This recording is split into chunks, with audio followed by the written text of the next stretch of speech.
In this video, we're doing a bluefish catch and cook, and we're gonna go through exactly how to cook it into an amazing meal. But that's not quite where this video starts. Over the past few trips, I've been fishing with a lot of light tackle for Fluke, mostly fishing light bucktails between 3/8 ounce and 1/4 ounce.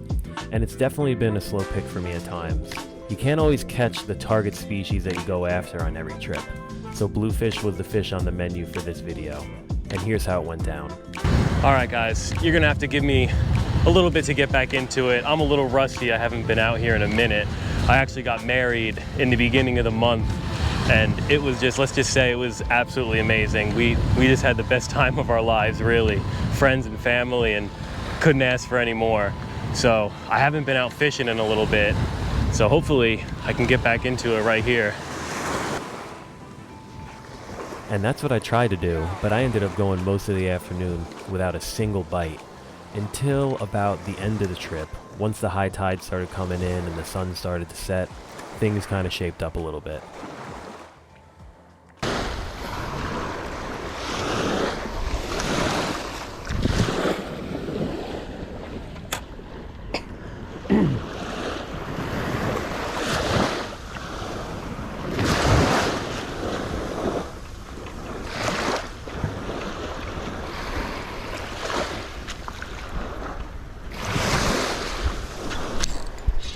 Oh man, finally.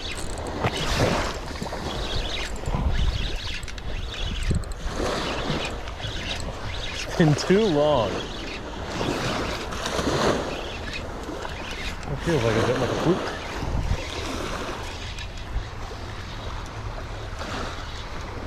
Oh yeah. There we go. Oh yeah. That looks like a keeper too. Nice. Oh yeah, he's a 20. Now typically I would keep him, but he's the first keeper fluke of the year. He's going back. All right, dude. Give him a minute. Whoa. See ya, man. There's no way that I just pull a 20-incher out and then there's nothing else after that. I'm gonna stick around here and just keep on working the water and changing the retrieve. Hopefully we can get another one to bite, because they gotta be around here, man. Let's see, what do we got here? It's fighting good.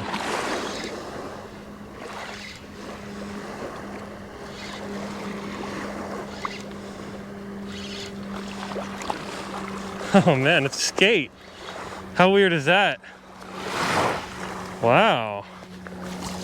Skate. Okay. That's it. Not a bad skate.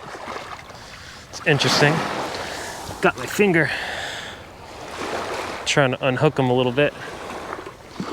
It's all good. The bugs are kind of getting bad. It's like these little bugs, these gnats. Glad I have this face covering. I'd be getting eaten alive right now. There we go.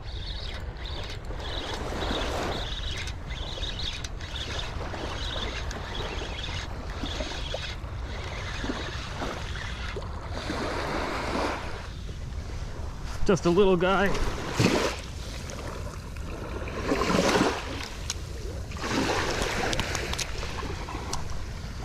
Little tiny fluke. Go ahead, buddy.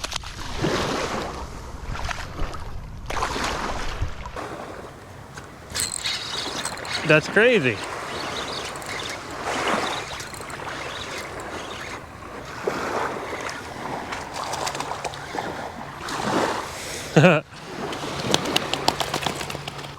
That's like 3 shorts right at sunset.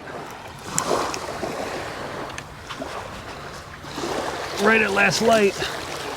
So I ended up fishing well into dark, and I didn't get any more keepers, but I caught a few more shorts. But that was it for this trip, so I decided to pack it in and head back out again. And it didn't take long to find out that there were bluefish around. I was getting short strikes all day, and this was the first one that I hooked up. So I was definitely out there looking for fluke on this trip, but I ended up getting into a few bluefish. And I know a lot of people view these guys as trash fish, but honestly, with the proper care, bluefish can really be a good fish to eat. Yeah.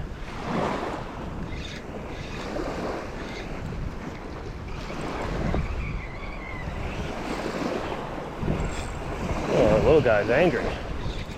Ah, he's off.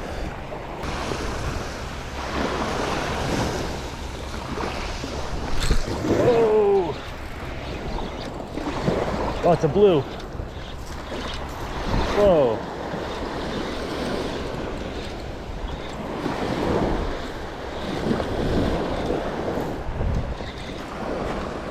All right.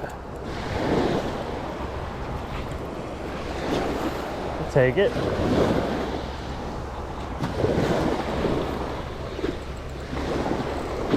Okay. All right. Listen, I mean, this is a good size eating blue. Yeah, all right. I'll keep it blue. Yeah.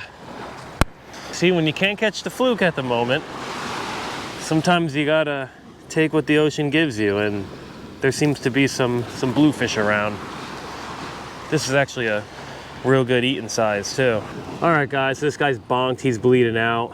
And like I said before, these little smaller blues, these are definitely better to eat. I think once they get too big, they get pretty oily, but this is definitely a good size to take home for some dinner. Good thing I have my bag with some ice packs in there. The key is keeping these guys nice and cold. If you keep it cold, it's good. And that is such an important step, is making sure you bleed the bluefish and get it cold. It makes the meat that much better. So the rest of that trip, I pretty much just picked away at some more bluefish, but I ended up keeping that one fish, which is going to be the perfect dinner for two. So here are some of my fillet knives that I use when filleting fish. This is a 6-inch Shun Premier fillet and boning knife, and I also like filleting fish with this 7-inch Mizuno 440 slicer. The bluefish is pretty easy fish to fillet. Start by cutting along this collarbone here, and I didn't even scale this fish. After that, you just got to get along the spine and just kind of work your way down. And after you get that first cut, just follow it down. Just keep on following it down.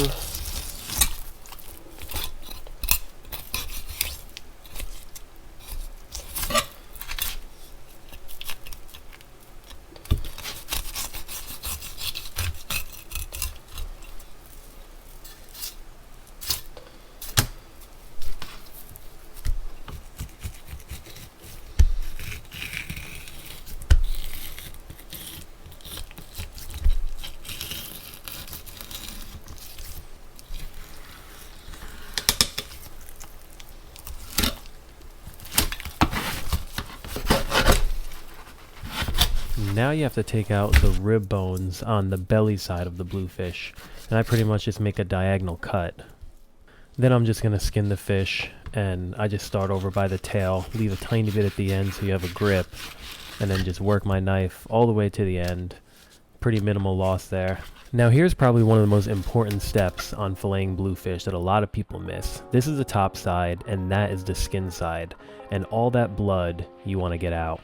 You pretty much see this natural line that runs down the bluefish. I like to make a cut along that, separate it into two pieces, and you have just a way better chance at taking out any of that bloodline. I'll also make a cut to take out any of the pin bones, and you're left with 4 pieces out of those 2 fillets. And I'd say the last and most important part is trimming out as much of that red bloodline as you possibly can.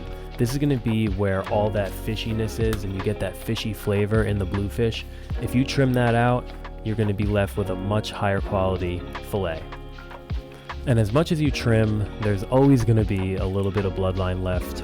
If you look at those pieces on the left right there that I've already trimmed, you can see there's a little bit of bloodline there. That's not going to be the end of the world.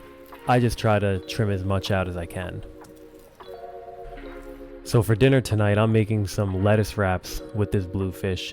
These are all the ingredients. I'm going to start off making a peanut sauce that's going to go on the lettuce wraps. I'm going to peel and dice up some ginger, get a real fine dice on it. Then I'm going to take that diced ginger and add it into some peanut butter. That's probably about a quarter cup there. Then I'm going to drizzle some sesame oil in there along with a nice drizzle of tamari soy sauce. And then about half of a lime juiced.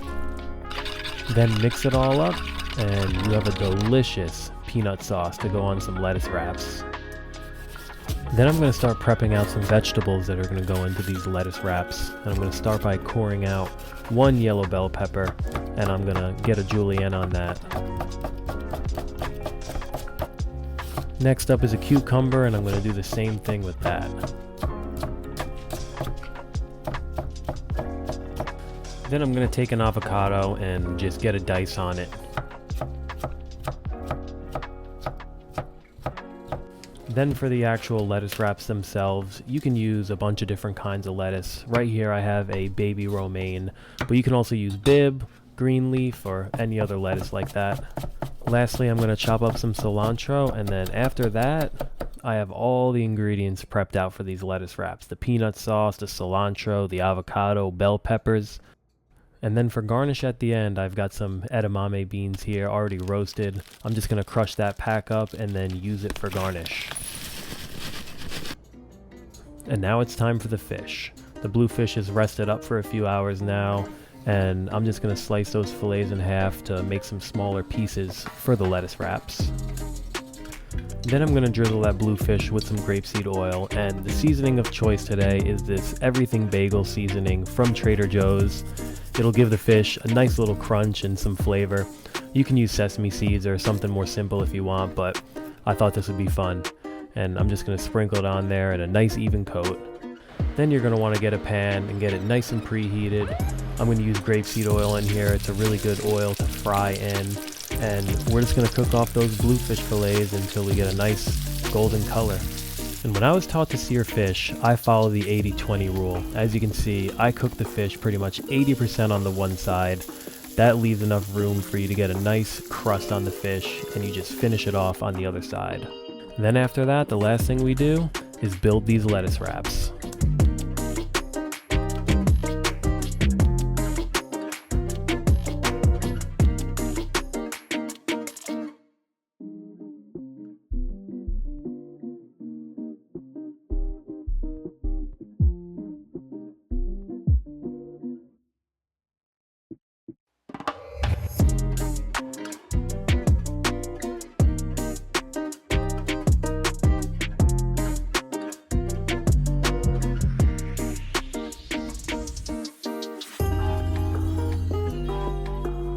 And that's how you make a quick and easy bluefish lettuce wrap. I made some jasmine rice for the side and put some of that chopped cilantro and edamame on there. So we didn't catch any fluke today, but made the best of it with these bluefish lettuce wraps. And I think they look pretty dang good. Mm-hmm. All right, let's see. Also took the rice, put the leftover edamame on there, a little cilantro. Let's see that. See, it's holding together.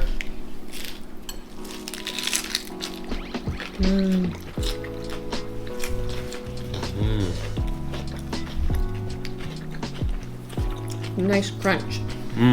Good texture. It's not just from the lettuce, but edamame. That's good. That's really good.